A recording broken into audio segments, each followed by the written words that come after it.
11 years ago, my husband and I lost our son Wade to SIDS, or sudden infant death syndrome.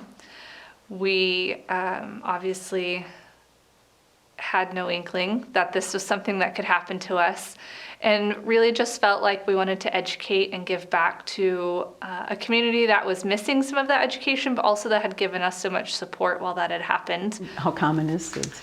So it's one of the leading causes of infant death under the age of 1, most common between ages 3 and 6 months. So Wade was 3 months to the day when he passed away. Usually in the state of Kansas, we look about at 1,000 to 1,200 deaths per year due to SIDS. And it can be prevented in most cases? In most cases it can. Sometimes there are things that we just don't know what causes it. They do think that there's something in the brains of the SIDS babies that's different from a normal baby, but they usually have to have some type of trigger. So for us, he was at daycare and actually had rolled to his stomach and not been checked on. He was not used to being on his stomach at home, and so the statistics will show they're almost 20 times as likely to die of SIDS if they are on their stomach in situations where they normally wouldn't be. And so that was the case with him. This tragedy that happened to your family, you took it and turned it around. Tell us about Wade's Warriors and who does it serve? Yeah, so we threw this together a few months after he passed away and had no idea what we were doing. We had a tremendous response and kind of just kept with it for year after year. We spent the first couple years giving to a national charity, and then decided we wanted to use it more locally here and had some programs in mind. We partnered with Newman Hospital to start the Swaddle Program, and to date we've given about 3,500 swaddles. They go to every baby that's born at Newman's, and our fund purchases those. And then a couple years after that, we decided we wanted to hold a community baby shower. And there again, got our feet wet with it, realized it was going to be way bigger than we had anticipated. It's an amazing event and probably my favorite thing that we ever do.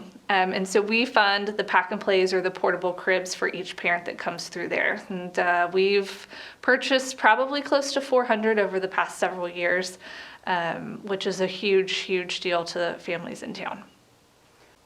What is the biggest need for your organization? So the biggest need is just to keep funds coming in.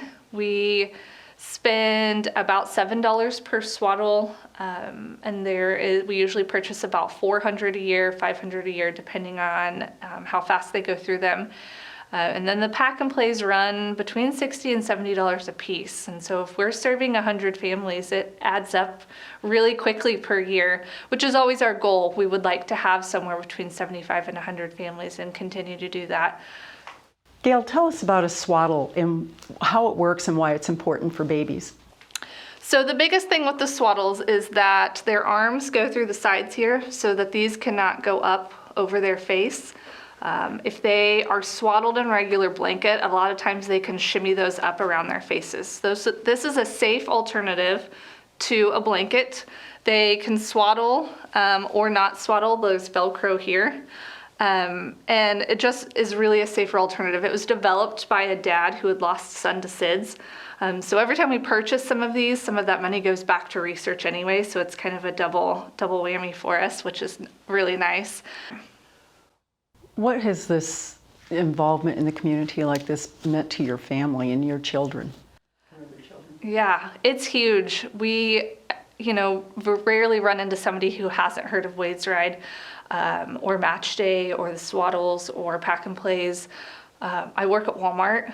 I get babies all the time that come up and the parents are like, this is so-and-so, and we got a swaddle, or we got a crib from you. Those things are amazing. And to have our kids watch what we've done, they're so much part of the event too. So they come to the fundraisers, they know what Match Day is, they have seen how much a community can give back to a family, and I really think that that shaped them for the better. Why is participating in Match Day important to you? It gives Emporia a chance to see all of these organizations that put so much effort and time into something that's very important to them. And there's a ton, and every single one of them are super important here. And so I think it's really important to have them all in one area that we can learn about them, we can teach our kids about them, and just have a day that's giving back to those important organizations. We don't just serve Lyon County anymore, so that's a big thing as well. Morris County has they had a community baby shower, and unfortunately COVID has kind of wrecked the past couple. But we've partnered with Morris County, which was really exciting for them to get theirs up and going, and I have no doubt that they're going to continue theirs. I know we've talked to people in Coffee County, we've talked to people in Osage County, so I think it's really important that we get these surrounding counties involved as well. They have the capacity to hold their own baby showers if we can just give them some of the tools or even a little bit of funding to get them going. So that's a big thing to us, is that we got to expand outside of Lyon County.